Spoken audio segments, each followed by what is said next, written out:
What's going on, everyone? Welcome to the channel. And today I will show you 10 anime with overpowered main characters of 2019.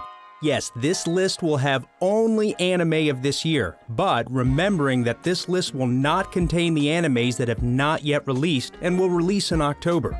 If you like, I can bring part 2 with these new animes anyway. Let's start the video. Number 10, Isekai Cheat Magician. As regular high school students, Taichi and Rin disappeared in a beam of light. When they came to, the two of them were already in a world of swords and magic. Finally getting away after experiencing an attack by monsters, following the suggestion of adventurers, they headed south on the path towards the guild. In the guild, the two of them found out that they possessed unbelievably powerful magic. Thus, the regular high school students transformed into the strongest cheats. Number 9. Arifureta. The ordinary life of 17-year-old Otaku Haji Nagumo is disrupted when he and his classmates are summoned to a fantasy world and tasked with saving mankind. While his classmates are gifted with impressive abilities useful in combat, Hajime is belittled for only gaining an inferior transmutation skill that lacks any real offensive power. During an expedition in the Great Orcus Labyrinth, Hajime is betrayed by one of his classmates, plummeting him to the bottom of an abyss. Though he survives the fall, Hajime is faced with menacing monsters and misfortunes that send him spiraling into a grim nightmare. Desperate to live and return home one day, he resolves to fight for his survival, only to meet an imprisoned vampire he names Yu, who is also seeking to escape the labyrinth. Taking an interest in him, Yu and a few others along the way accompany Hajime on his journey to find a way back home, while steadily transforming from commonplace to the world's strongest. Number 8. Demon Lord Retry.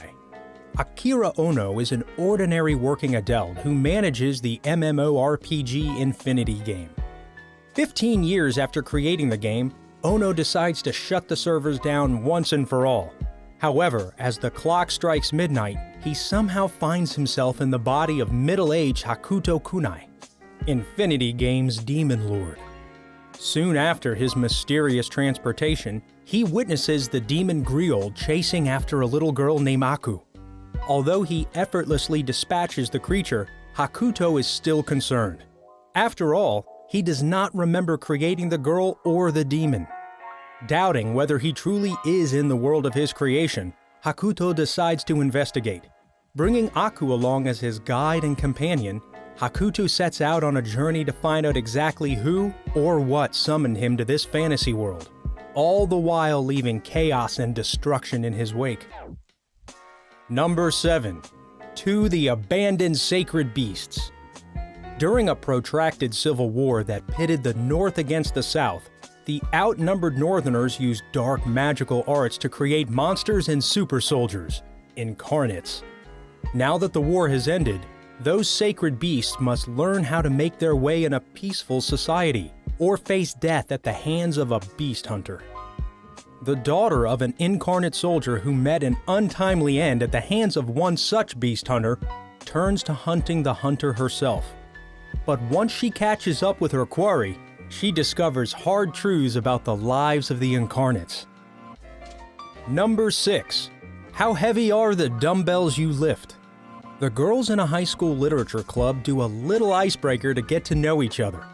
Answering the question, "What's one thing you want to do before you die?"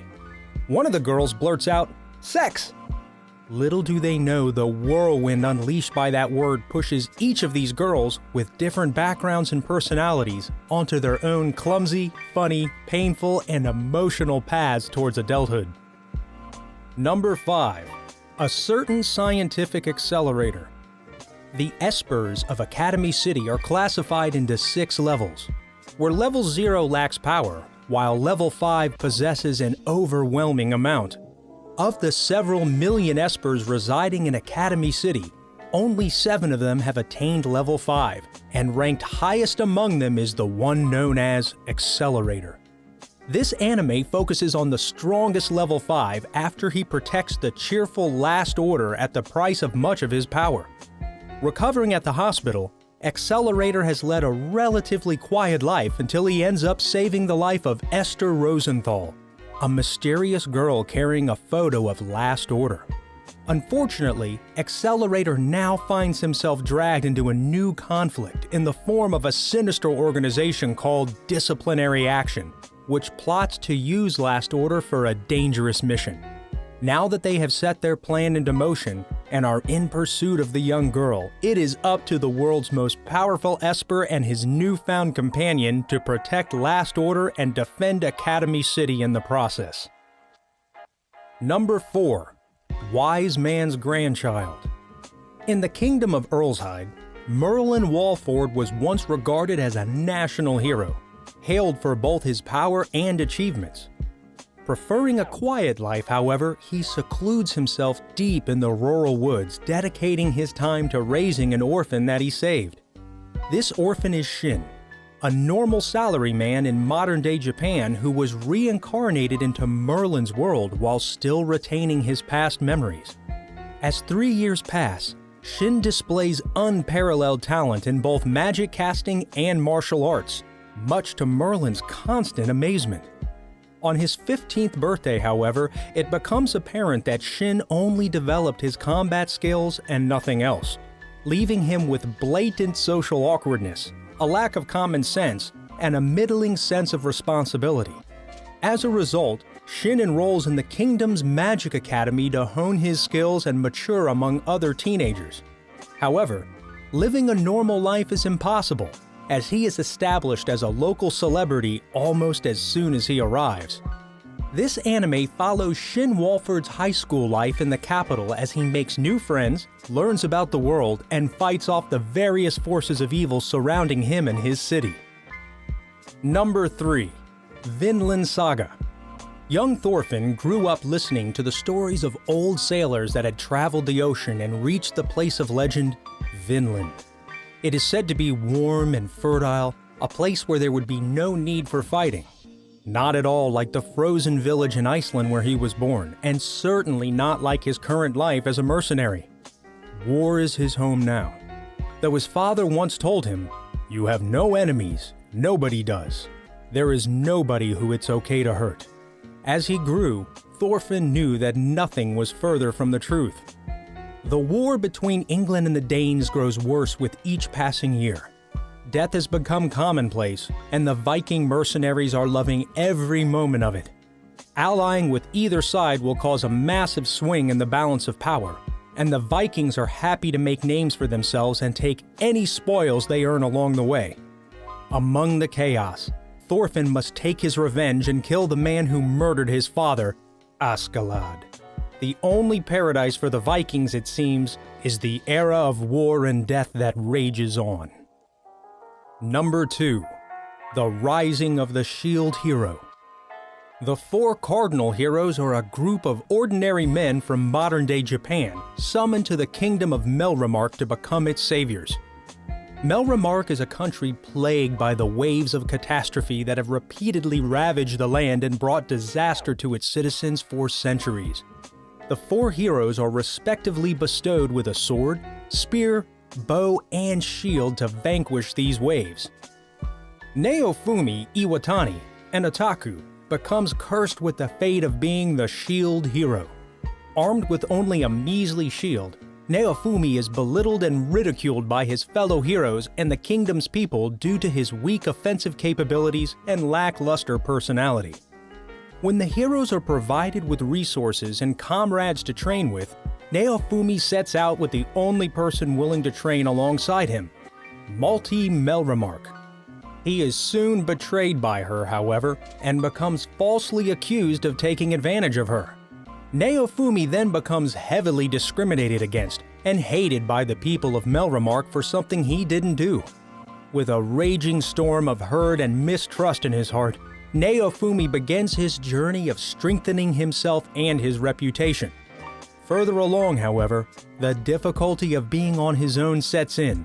So, Naofumi buys a demi-human slave on the verge of death named Raftalia to accompany him on his travels. As the waves approach the kingdom, Naofumi and Raftalia must fight for the survival of the kingdom, and protect the people of Melremark from their ill-fated future. Number 1. Dr. Stone. After 5 years of harboring unspoken feelings, high schooler Taju is finally ready to confess his love to Yuzuriya Ogawa. Just when Taju begins his confession, however, a blinding green light strikes the earth and petrifies mankind around the world, turning every single human into stone. Several millennia later, Taju awakens to find the modern world completely non-existent, as nature has flourished in the years humanity stood still. Among a stone world of statues, Taju encounters one other living human, his science-loving friend Senku, who has been active for a few months.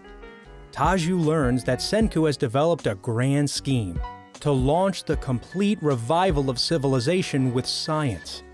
Taju's brawn and Senku's brains combine to form a formidable partnership, and they soon uncover a method to revive those petrified. However, Senku's master plan is threatened when his ideologies are challenged by those who awaken.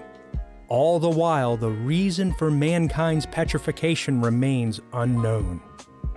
Well, this was today's video. I hope you enjoyed. If you have any suggestions, just comment below. Anyway, I'll stay here, a big hug, and see you in the next video.